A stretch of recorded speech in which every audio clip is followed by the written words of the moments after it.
Ποιητής Τσεν Μέτακ. Ποίημα ένας ξένος. Αυτός είναι ο ξενώνας μου, όπου κλείνω τα μάτια μου για μια μέρα. Ξένε, πέρασε παρακαλώ. Κάθισε σε αυτή την καρέκλα, απόλαυσε ένα τσιγάρο. Έχω ένα μπουκάλι λευκό κρασί, ένα πιάτο ιόσπορους με 2 μήλα από πάνω. Αυτή είναι η μικρή μας πανδεσία. Χαλάρωσε παρακαλώ. Τι στέκεις? Εγώ δεν θα σε ρωτήσω ποτέ από που έρχεσαι ή που πηγαίνεις. Ούτε θα ρωτήσω ποτέ γιατί χτύπησες ξαφνικά την πόρτα μου.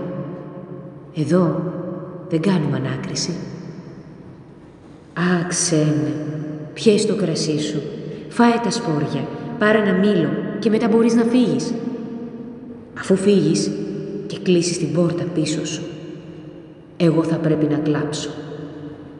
Για εκείνο το άτομο που το φεγγάρι έσβησε τη σκιά του, που η βροχή ξέπλυνε το χώμα του, που το κοράκι ξεπουπούγιασε το όνομά του.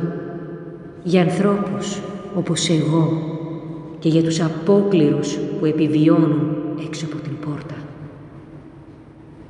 Βουβά, πρέπει να κλάψω μια φορά.